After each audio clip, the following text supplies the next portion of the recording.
नमस्कार, मी सुरेश देशमुख आणि आपण पाहत आहात राजमुद्रा न्यूज लाईव्ह। काल पश्चिम बंगालमध्ये एका महिला डॉक्टरवर अत्याचार करून क्रूर हत्या करण्यात आली।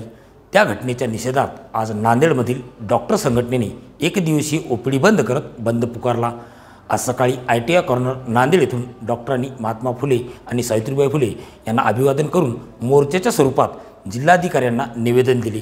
त्या घटनेच्या निषेधार्थ डॉक्टरांसह अनेक विविध संघटनांनी निषेध व्यक्त केला।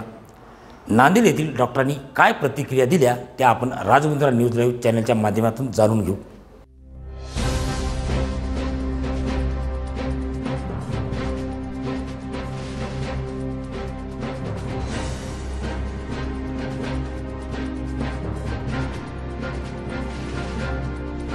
भारतासारख्या सहिष्णू देशामध्ये नैतिकता खालवलेले उदाहरण पुन्हा एकदा समोर आले असून कोलकाता येथील मेडिकल कॉलेजमध्ये MBBS झालेल्या इंटर्नशिप करणाऱ्या महिला डॉक्टरचा गँगरेप करून अतिशय घृणास्पद पद्धतीने हत्या करण्यात आली। यासाठीच IMA आणि विविध वैद्यकीय डॉक्टरांच्या संघटनांनी आज भारत बंद पुकारला असून नांदेडच्या डॉक्टरांनी देखील या भारत बंदला सहभाग नोंदवला आहे। या हत्येचा आणि झालेल्या काळीमा फासणाऱ्या घटनेचा तीव्र निषेध Indian medical association, Maharashtra association of resident doctor NIMA, MSMT, HIMA, medical student, Inner Wheel club, Jijau brigade अशा विविध संघटनांद्वारे निषेध व्यक्त करण्यात आला।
सदस्य, मार्चचे सदस्य, MSMT चे सदस्य, हिमा, नेमा, बंगालमध्ये असोसिएशन, पदव्युत्तर वैद्यकीय डॉक्टरांवर जो अनामानुष अशा प्रकारचा अत्याचार झाला आणि तिची हत्या करण्यात आली, ही एक अत्यंत निषेधार्ह शरमदायक गोष्ट आहे आणि त्याचा नांदेड इंडियन मेडिकल असोसिएशन, मार्ड, इमा आणि इतर संघटनांनी या ठिकाणी जोरदार निषेध केलेला आहे। आज या ठिकाणी एक एकात्मता नांदेड शहरातली तरुण मंडळी सर्व फार मोठ्या संख्येनं या ठिकाणी निषेध करण्यासाठी रस्त्यावर आलेली होती आणि महात्मा फुले पुतळ्यापासून ते कलेक्टर ऑफिस पर्यंत निदर्शन अत्यंत जोरदारपणानं करण्यात आलं आणि हा संदेश संपूर्ण महाराष्ट्रात आणि देशात सर्वत्र आज चाललेला आहे की या ठिकाणी अशा प्रकारचा अत्याचार हा खपवून घेतला जाणार नाही आणि शासनाने जे आहे योग्य त्या सर्व ठिकाणी संरक्षणाची व्यवस्था केली पाहिजे। कायद्यात जी तरतूद आहे तिचं चांगली अंमलबजावणी करायला पाहिजे, जेणेकरून आपल्या देशातील महिलांचं आणि विद्यार्थिनींचं आयुष्य हे सुरक्षित राहील। हे करणं अत्यंत आवश्यक आहे। नाहीतर इंडियन मेडिकल असोसिएशननं आज निश्चय केलेला आहे सर्व देशभर पुन्हा एकदा आंदोलन करायचं, उपोषण करायचं, या ठिकाणी धरणे आंदोलनाचा कार्यक्रम घ्यायचा आणि ही बाब जी आहे सरकारच्या पुन्हा निदर्शनास आणून या बाबतीत न्याय मिळवण्याची या ठिकाणी पराकाष्ठा केली जाईल असा निश्चय या ठिकाणी करण्यात आलेला आहे। धन्यवाद। या ठिकाणी आमची जी वैद्यकीय भगिनी आहे तिच्यावर जो अत्याचार झाला, सगळ्यात आधी तिला भावपूर्ण श्रद्धांजली अर्पण करते। खरं तर या ठिकाणी बघा, म्हणजे आज खरं तर नांदेडमध्ये महामोर्चा निघालेला आहे, पण या मोर्चाला जी उपस्थिती आहे ती फक्त डॉक्टर्स किंवा स्टुडंट यांनीच लावलेली आहे। हे आमचं दुर्दैव आहे, कारण ज्यावेळेस एखादी घटना घडते, महिलेवर अत्याचार होतो, तर पहिला प्रश्न विचारला जातो ती कोणत्या राज्यातील आहे, मग त्या राज्याने फक्त संप करायचे। त्याच्यानंतर विचारलं जातं की ती कोणत्या जाती धर्माची आहे, आता विचारलं जातं की ती कोणत्या व्यवसायाची आहे, मग त्या व्यावसायिकांनीच फक्त संप करायचा का बाकीच्यांना तिच्या ज्या वेदना आहे किंवा तिच्यावर जे अमानुष अत्याचार झाला, जी क्रौर्याची परिसीमा गाठली, त्याचं काही सुखदुःख नाही का? आणि आम्ही निषेध करतो, ते निषेध नेमका करायचा कोणाचा? कारण आज पाहिलं तर ही समाज व्यवस्था जी आहे ती व्हेंटिलेटरवर आहे आणि या ठिकाणी जो पोलिसांचा व्हॉलंटियर जातो त्या हॉस्पिटलमध्ये त्या मुलीवर अत्याचार करतो आणि पुन्हा पोलिसांच्या छावणीत जाऊन आराम करतो, याचा अर्थ पोलीस प्रशासन पूर्णतः सपशेल फेल ठरलेला आहे आणि या ठिकाणी सरकारचे किंवा सत्ताधाऱ्यांचे माफिया गुंड असा धुमाकूळ माजवत आहे। मग निषेध नेमका आम्ही करायचा कुणाचा? बरं, आमची समाज व्यवस्था आहे, ज्यावेळेस एखाद्या महिलेवर अत्याचार होतो तर मग कारणं दिली जातात काय, तर मग ती रात्रीच्या वेळी बाहेर का गेली, तिने छोटे कपडे घातले असतील, ती तिच्या बॉयफ्रेंड बरोबर फिरत असेल किंवा कोणीतरी मुलाबरोबर फिरल्यानंतर मग मुलाने बदला घेतला असेल, अशा पद्धतीच्या महिलांना फक्त भोगवस्तू समजणाऱ्या समाजाला मला आज प्रश्न विचारायचा आहे की मला सांगा, ती कुठे मध्यरात्री बाहेर गेली होती? तर ती त्या कामाच्या ठिकाणी होती, तिने 36 तास ड्युटी केली होती, ती थकली होती, अक्षरशः रुग्णसेवा करताना, रुग्णांचा जीव वाचवताना तिला जेवायला मध्यरात्र झाली होती आणि आता तुमच्याकडे काय उत्तर आहे? तर ती तर बाहेरही गेली नव्हती, तिनं पूर्ण कपडे घातले होते आणि थकून भागून ती विश्रांती घेत होती। मग झोपेच्या अवस्थेत असताना तिच्यावर एवढा अमानुष म्हणजे क्रूर असा अत्याचार होतो, तर ती माणूस म्हणून तिच्याकडे बघितलं जात नाही का? बरं, अत्याचारासाठी ती एक माणूस नाही, ती जीव नाही, तर फक्त हाडा मांसाचा गोळा आहे, जिची हाडं तोडल्या गेली आणि मांसाचे ओरबाडे काढले गेले। मग असे अत्याचार होत आहे। तर 2012 साली सुद्धा असंच निर्भया प्रकरण झालं, भारत पेटला होता आणि त्यानंतर आजपर्यंत जवळजवळ दर दिवशी 88 निर्भया होत आहे। पण आज मला निर्भया या शब्दाची सुद्धा लाज वाटते, कारण ज्यांना आपण निर्भया म्हणतो त्या भयभीत आहे, त्या घरातून बाहेर पडताना घाबरलेले आहे आणि मला दुर्दैवानं म्हणावं असं वाटतं की ज्या सामाजिक संघटना आहे त्या सुद्धा मर्यादित आणि कमी ठरत आहे, कारण 2012 पासून आजपर्यंत तीळ मात्रही फरक पडलेला नाही। समाज व्यवस्था जशी आहे तशीच आहे आणि महिलांवरील अत्याचार काही थांबले नाही। पण मला या ठिकाणी म्हणजे मराठा मेडिकोज म्हणून तर मी या ठिकाणी निषेध व्यक्त करते, पण सामाजिक संघटना जिजाऊ ब्रिगेडची प्रदेश प्रवक्ता म्हणून सुद्धा निषेध व्यक्त करते आणि या ठिकाणी आमच्या निमा सारख्या संघटना आहे त्या सगळ्यांचे आभार मानते की कदाचित तुम्ही पुढाकार घेऊन या प्रकरणाला वाचा फोडले। आता आम्ही दुसऱ्या कॅन्डल मार्चची वाट पाहणार नाही, तोपर्यंत या नराधमांना फाशीची शिक्षा होत नाही आणि कठोरातली कठोर शिक्षा होत नाही, तोपर्यंत आम्ही थांबणार नाही। धन्यवाद। We want justice। नांदेड आयोगाचे प्रेसिडेंट आता बोलतील 2 शब्द। दिनांक 9 ऑगस्ट 2024 रोजी रात्री 2 ते 3च्या दरम्यान सेकंड इयर पदव्युत्तर शिक्षण घेत असलेल्या महिला डॉक्टरवरती अनैतिक कृत्य होऊन अमानुष बलात्कार आणि तिचा खून करण्यात आला। त्याबद्दल हा मोर्चा, निषेध मोर्चा आम्ही डॉक्टर लोकांनी काढला आहे आणि आमची मागणी आहे की आमच्या महिला डॉक्टरला न्याय मिळावा। त्यानंतर वर्कप्लेस, कामाच्या ठिकाणी सुरक्षितता असावी, त्यानंतर त्यांच्यासाठी वर्किंग आवर जे आहेत रेसिडेंट डॉक्टरचे ते कमी व्हावेत. आज 24 तास ॲटस्टेज काम करतात रेसिडेंट डॉक्टर्स आणि ते वर्क आवर्स पर वीक 36 आवर्सपर्यंत यावेत. रेस्ट करण्यासाठी सेपरेट रूम्स असाव्यात. त्यानंतर शौचालयाची व्यवस्था त्या ठिकाणी असावी. सगळ्यात महत्त्वाचं म्हणजे प्रत्येक वैद्यकीय महाविद्यालय हे एअरपोर्ट सारखं सेफ्टी झोन म्हणून डिक्लेअर करावं सरकारनं. त्याचे मानक सरकारनंच ठरवावेत. त्याला सेफ्टी झोन कसं डिक्लेअर करता येईल आणि तेवढी सिक्युरिटी डॉक्टर लोकांना मिळाली पाहिजेत. डॉक्टर जर सुरक्षित नसतील तर ते लोकांचा जीव वाचवू शकणार नाहीत आणि ते कम्प्लिटली असमर्थ राहतील. विमानामध्ये एअर हॉस्टेस जेव्हा लोकांना प्रीच करते सुरुवातीला, पहिले आपला जीव धोक्यात सुरक्षित करा अपघात प्रसंगी आणि नंतर लोकांना वाचवा असा संदेश देते. तर डॉक्टरांच्या बाबतीमध्ये ते का नसावं हा आमचा महत्त्वाचा प्रश्न सरकारला आहे. आणि आमचं आरोग्य जर धोक्यात असेल तर आम्ही लोकांचं आरोग्य वाचवण्यासाठी कम्प्लिटली असमर्थ आहोत हे आमचं सांगणं आहे. धन्यवाद. आम्ही doctor Shankarrao Chavan government medical college Vishnupuri येथील रेसिडेंट्स आहोत.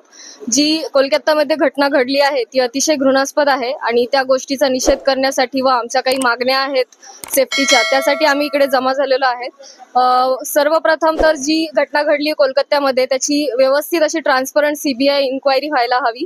सेकंड म्हणजे आमचं सेंट्रल प्रोटेक्शन ॲक्टची जी आम्ही मागणी करत आलेलो आहेत त्याच्यावरती सरकारने त्या गोष्टीची पूर्तता केली पाहिजे. थर्ड म्हणजे जे आमच्या सराउंडिंगमध्ये CCTV कॅमेरेज आहेत त्यांची संख्या वाढवली पाहिजे आणि त्यांचं सर्व्हेलन्स वाढवलं पाहिजे. आणि जे पण सिक्युरिटी गार्ड सध्या आहेत त्यांच्यामध्ये आणखीन त्यांची संख्या वाढवून त्यांना आणखीन चांगल्या प्रकारे प्रशिक्षण देऊन आमच्या सुरक्षिततेसाठी ठेवलं पाहिजे आणि आम्हाला एक वर्किंग प्लेसमध्ये सेफ असं एन्व्हायरमेंट त्यांनी तयार करून द्यायला हवं. या आमच्या मागण्या आहेत. जय जिजाऊ. 9 ऑगस्ट क्रांती दिनी RG कार मेडिकल कॉलेज येथील कोलकाता येथील RG कार मेडिकल कॉलेज येथील विद्यार्थिनी पदवीधर विद्यार्थिनी मोमिता हिच्यावर रात्रीच्या वेळी 2 ते 3 वाजता रात्रीच्या वेळी अमानुष अत्याचार झाला आणि ह्या अत्याचाराचं रूपांतर ह्या अमानवीय कृत्य करून त्या नराधमानं तिचा खून पण केला. हे एवढं अमानवी कृत्य या आपल्या भारत देशामध्ये घडतं. हा आपला भारत देश छत्रपती शिवाजी महाराजांचा देश आहे. छत्रपती शिवाजी महाराजांनी महिलांना खूप संरक्षण दिलं, पण आज या राज्यामध्ये आज या आपल्या देशामध्ये महिलांना संरक्षण नाही. 9 ऑगस्ट ही क्रांती दिन होता. काय क्रांती झाली आपल्या भारत देशाची आतापर्यंत? ह्या क्रांती दिनीच आपल्या ह्या एका महिलेचा, जी महिला आज रुग्णांचा जीव वाचवते, अशा या महिलेचाच आज जीव वाचवायला रात्री अपरात्री कुणीही येत नाही. ही किती लज्जास्पद गोष्ट आहे. ही आपल्या मानवतेला काळिमा फासणारी गोष्ट आहे. हिचा आम्ही जिजाऊ ब्रिगेड नांदेड तर्फे जाहीर निषेध करतो. ह्या नराधमांना फास्ट ट्रॅक ह्याची होऊन शिक्षा होऊन कोर्टाने फाशी दिलीच पाहिजे. आम्ही जिजाऊ ब्रिगेड तर्फे जाहीर निषेध करतो. या नराधमाला जर फाशीची शिक्षा झाली नाही तर आम्ही महिला संघटना जिजाऊ ब्रिगेड आणि इतर महिला संघटना आम्ही रस्त्यावर उतरू आणि लवकरात लवकर शासनाने या नराधमांना फाशीची शिक्षा द्यावी ही आम्हा सर्वांची विनंती आहे. गुन्हेगाराला फाशी झालीच पाहिजे. गुन्हेगाराला फाशी झालीच पाहिजे. गुन्हेगाराला फाशी झालीच पाहिजे. जस्टिस. आज जी घटना 9 ऑगस्टला जी घटना घडलीये ती एकदम शर्मनाक आहे आणि त्या आरोपीला जेवढी शिक्षा देईल तेवढं कमीच आहे. आपण सर्वांनी एकजूट होऊन जो निषेध नोंदवला आहे त्याच्यासाठी त्याची बाब आपण म्हणतो मुलींना 7च्या हात घरात आलं पाहिजे, पण आजकाल अशी वेळ आलेली आहे की सर्वांनीच मुलांना सुद्धा शिकवलं पाहिजे की मुलींची सेफ्टी तेवढीच महत्वाची. त्यांनी 7च्या हात प्रत्येकाच्या घरी आई बहीण मावशी सगळेजण असतात, त्या नजरेनेच त्यांनी प्रत्येक मुलीला बघितलेलं पाहिजे. त्याच्यानंतर हे बलात्कारासारखा जो गुन्हा आहे तो घडणं खूप अशक्य आहे. हे जे काही कलकत्त्यामध्ये जे काही कृत्य घडलंय ह्या कृत्याबद्दल इतकंच म्हणेल की कुठेही गेल्यानंतर व्हाईट कोट जो बदनाम झालाय म्हणण्यापेक्षा व्हाईट कोटवर होणारा अत्याचार हा थांबला पाहिजे कुठेतरी. कारण की व्हाईट कोट ही ड्युटी सर्व करते, नेशनसाठी ती ड्युटी सर्व करते. प्रत्येकांना आम्ही सेवा प्रोव्हाइड करतो आणि सेवा केल्यानंतर प्रत्येक डॉक्टर थकणं स्वाभाविक आहे. आणि जर तो डॉक्टर त्याच्या वरंड्यामध्ये किंवा त्याच्या प्रिमायसेसमध्ये सेफ नसेल तर ही देशासाठी खूप काळी गोष्ट आहे. जेव्हा की जवळजवळ 36 तासाची ड्युटी केल्यानंतर एखादा डॉक्टर झोपतोय आणि त्याच्यावर हे असलं काहीतरी अत्याचार घडतं आणि बलात्कार होतो आणि तो इतक्या क्रूरपणे होतो. आणि क्रूरपणे झाल्यानंतर कुणीतरी म्हणतं की ही डेड बॉडी तिने सुसाईड केलं, कुणीतरी म्हणतं की सुसाईड केल्यानंतर पोस्टमॉर्टमला बॉडी दिली जात नाही. तर इथे सगळं आठवतो तो भ्रष्टाचार आहे. इथे कुठे ना कुठे काहीतरी काळबेरं झालेलं आहे. याची निष्पक्ष चौकशी झाली पाहिजे, कारण की संविधानामध्ये प्रत्येकाला अधिकार आहे, हा राईट आणि हे जस्टिस भेटलं पाहिजे. ठीक आहे. आणि दुसरी गोष्ट, आपण प्रत्येक वेळेस सांगतो की कुठे 98 वर्षाच्या म्हातारीवर बलात्कार होतो, 5 वर्षाच्या मुलीवर बलात्कार होतो आणि आज चक्क व्हाईट कोटवरती बलात्कार होतो. तर ही एक काळीमा फासणारी गोष्ट आहे. इथे ना मुलीच्या अंगावर कपडे छोटे आहेत, ना मुलगी नग्न अवस्थेत आहे, ना मुलगी मैत्रासोबत आहे. असं करण्यासारखं काहीच नाही. जेव्हा सेवा प्रोव्हाइड करून एखाद्याला जर विश्रांती घेण्याचाही अधिकार नसेल तर ही चक्राक आपल्या सोशली सगळ्यांच्या कानाखाली आहे. आणि ही जी रस्त्यावरती उतरलेली लोक आहेत ती लोक त्या मुलीचे नातेवाईक नाही आहेत, ही देशाची मुलगी आहे. आणि इथे उतरणारे प्रत्येक नागरिक जो आहे तो सेफ्टी मागतोय. ही मुलगी सेफ्टी मागतीये आणि हे नेशन सेफ राहिलं पाहिजे मुलींसाठी. मुलगी रात्री 12 वरती रस्त्यावरती उतरेल, 1:30 वाजता रस्त्यावरती उतरेल, अर्ध्या कपड्यावरती उतरेल, मुद्दा हा नाहीये. आपला मुलगा तिला कोणत्या नजरेने पाहतो, कसा ट्रीट करतोय हे शिकवणं जास्त गरजेचं आहे असं मला वाटते. आणि या गोष्टीचं एकच म्हणे, निषेध निषेध आणि निषेध. आणि आम्ही इथे IMA Nanded, dental association, homeopathic association, Ayurvedic association, इथे RGKR कॉलेजमध्ये जी घटना घडली आहे त्याच्यासाठी निषेध करण्यासाठी इथे उपस्थित आहोत. ॲक्च्युली ही घटना जी झाली आहे ते सगळ्यांना म्हणजे ते तुमचं रक्त खवळणार नाही तर काय खवळणार. मी इवन सगळ्या नागरिकांना म्हणते, सगळ्यांनी रस्त्यावर यायला पाहिजे आणि सरकाराला योग्य प्रश्न विचारायला पाहिजे. हे का झालंय, हे का होतंय, ह्याचं काय आहे. याचं मूळ कारण आहे भ्रष्टाचार. भ्रष्टाचार खालच्यापासनं वरच्यापर्यंत, आणि त्याच्यासाठी ती मुलगी बळी गेली आहे. तर ह्यासाठी सगळ्यांना म्हणजे फक्त डॉक्टर्सचीच ही लढा राहिली नाही आहे. आय थिंक एक सामान्य नागरिक, कारण का एका सामान्य नागरिकाची मुलगी ती कोणी असू शकते, एका सामान्य नागरिकाची ती मुलगी होती, कोणाची बहीण होती, कोणाची बायको होती. हे सगळ्यांनी त्याच्यामध्ये बघायला पाहिजे आणि रस्त्यावर येऊन प्रत्येक वेगवेगळ्या संघटनांनी प्रोटेस्ट करायला पाहिजे, सरकारला जागं व्हायला पाहिजे आणि ठोस न्याय ठरायला पाहिजे. या सर्व प्रकरणात आमची एकच इच्छा आहे की सरकारनी, गव्हर्नमेंटनी या अत्याचारींना, बलात्कारींना आणि रेपिस्टला कडीची कडी सजा म्हणजे विदिन अ वीक त्यांना फाशी झालीच पाहिजे. बलात्कारीला फाशी झालीच पाहिजे, बलात्कारीला फाशी झालीच पाहिजे, हैवानाला फाशी झालीच पाहिजे. 1 2 3 4 ही कलकत्त्यातील घटना सगळ्यांना सोशल मीडियामुळे माहीतच झालेली आहे. अतिशय निर्घुण अशी हत्या झालेली आहे आणि त्यासाठी आम्ही सर्व नांदेडच्या डॉक्टरांनी त्याच्या विरुद्ध निषेध मोर्चा काढलेला आहे. आम्ही डॉक्टरांच्या ज्या मागण्या आहेत ते तर पूर्ण करून घेणारच आहोत, पण बाकीच्या सगळ्या गोष्टी ज्या प्रेसिडेंट साहेबांनी सांगितलेल्या आहेत आणि आता महाराष्ट्राचा प्रेसिडेंटही तुम्हाला सांगेल की काय आमच्या मागण्या आहेत. पण आमची ॲज अ स्त्री डॉक्टर या बलात्काऱ्यांना ताबडतोब फास्ट कोर्ट चालवून फाशी दिली पाहिजे. दुसरी गोष्ट अशी आहे की या ज्या घटना आहेत या फक्त डॉक्टरांशी रिलेटेड नाहीये, आम्हाला पूर्ण समाजाचा याच्यामध्ये पाठिंबा हवा आहे. सगळ्या समाजाने आमच्याबद्दल सेन्सिटिव्हिटी दाखवा, सगळ्या समाजाने एक एक करून पंतप्रधानांना ईमेल पाठवा, त्यांच्यावर दबाव आणा, तरच हे सगळं शक्य आहे. आज पोलिसात गेलात, पोलीस चौकीमध्ये जाऊन जर तुम्ही पोलिसांचा अपमान केलात, त्यांना टँगल केलं तर ताबडतोब तुम्हाला शिक्षा आहे फार मोठी. आज तुम्ही कोर्टात जाऊन जज किंवा वकिलाचा अपमान केलात तर त्यासाठी शिक्षा आहे, पण हॉस्पिटलमध्ये येऊन तुम्ही डॉक्टरशी कसेही वागू शकता हे अजिबात आम्ही सहन करणार नाही.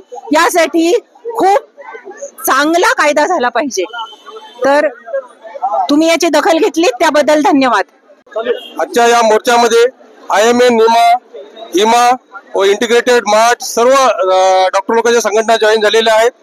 आणि जे लोक तुम्हाला जीव देतात, जीवदान देतात, अशा लोकांच्या जीवावर जर तुम्ही बेतात असाल तर तुमचा निश्चितच कुठे म्हणजे निषेध करण्याच्या पुढची स्टेप आलेली आहे.